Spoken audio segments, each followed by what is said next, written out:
Responsibility. Maybe we sometimes heard in the past something like, just take over your responsibility, like just take over your shit and do something with it. Take your power back in the end. That's a kind of stand up for your responsibility. And your responsibility is not to please others. It's not to comfort others first, to then for yourself just feel safe. That like directly said.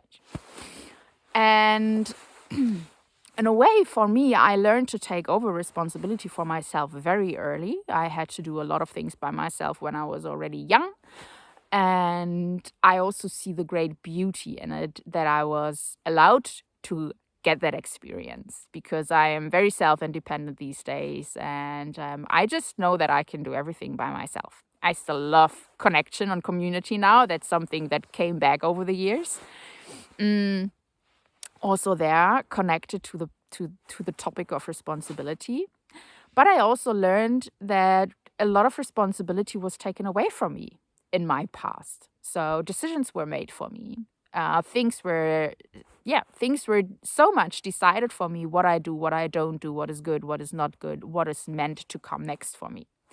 So I was always driving for a long time, also in a kind of co-driver seat in the way that, my family, some people of my family, they just decided like, this is what's happening now. And I just said like, well, I don't see any way for me to disagree to that, because that would have just meant that there would be, kind of struggle behind for me, kind of conflict. So conflict avoiding was for me to just say, okay, that's what I do, even if I didn't feel good with it.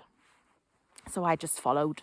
And still, besides, learned a lot of self-responsibility with learning a lot of tools, how to do things, how to take over the accountability of doing something specific.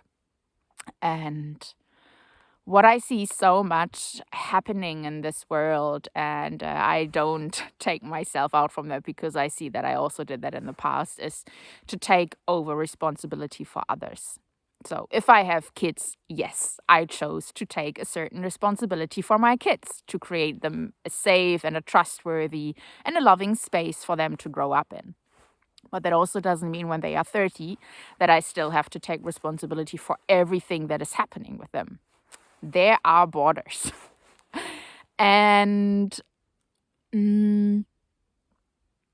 what I see so much happening is that people take over the responsibility for others to feel good, to be in a good state of being, in a good condition, to not make others angry, to not make others unhappy, to really take care that the others are all flowing in the outside, are in a good mood and in a just very satisfied state.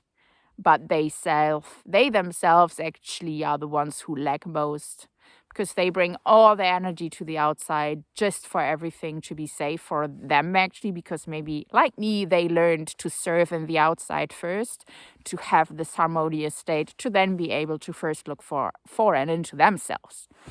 So what we can do there is actually to learn for ourselves again, like, how does it feel to take care of myself?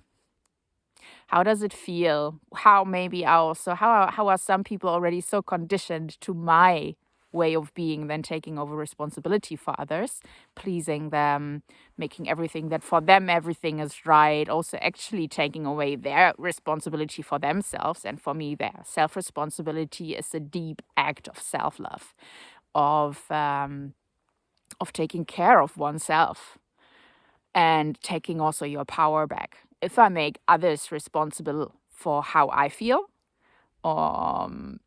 then I give a lot of power back, because I give them the opportunity to have a kind of higher position than me. I give them the opportunity to decide for me how I feel.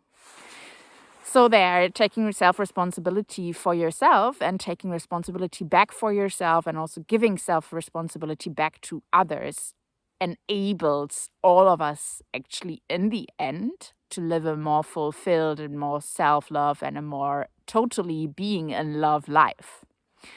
it gives us all the power back that we gave away, and that doesn't mean we can share things with others, and it doesn't mean we can ask people for things, but it doesn't mean that necessarily they have to say yes, and it also doesn't mean that necessarily they have to agree with everything. So to also be okay there with a no.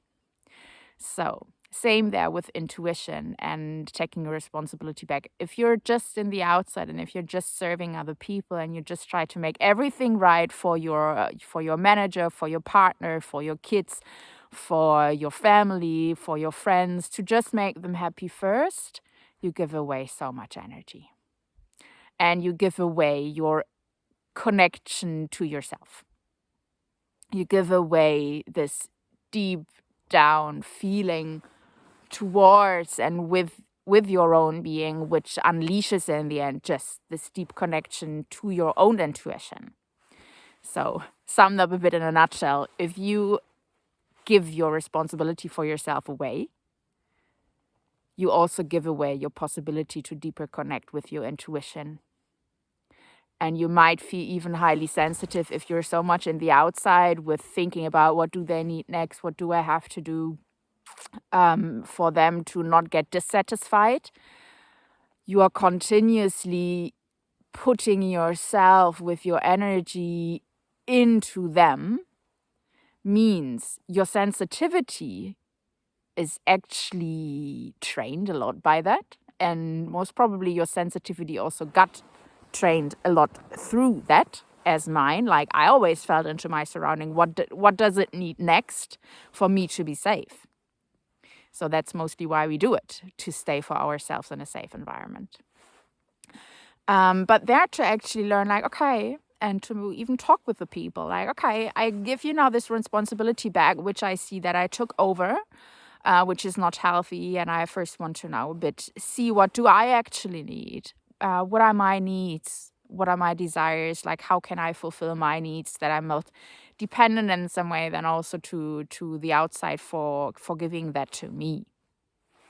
So taking your responsibility back, giving you the responsibility of others back to themselves will support you as well to not be so much in this high sensitive and aroused state of feeling and experience, because you are not so much with your attention in the outside, but you draw your attention and your focus more back into and with yourself to feel more safe and more grounded and more connected and secure with all that you feel inside yourself first.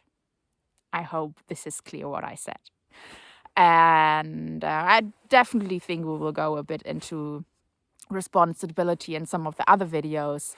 And for now, I just wish you a beautiful day and like the video if you like the content for now. As I already said, I just want to offer you a lot of small snacks for you to understand the topic of being a high sensitive and going more towards an empowered intuitive. Also follow me if you don't do that yet, and recommend the video also to some friends. Just share it if you like, for them to also get some information and become more strong in being an empowered intuitive and living the life that they would love to live themselves. And comment if you have questions, if you like to share something, how you feel about what I shared now, then I'm very happy to hear from you. And I see you in the next video.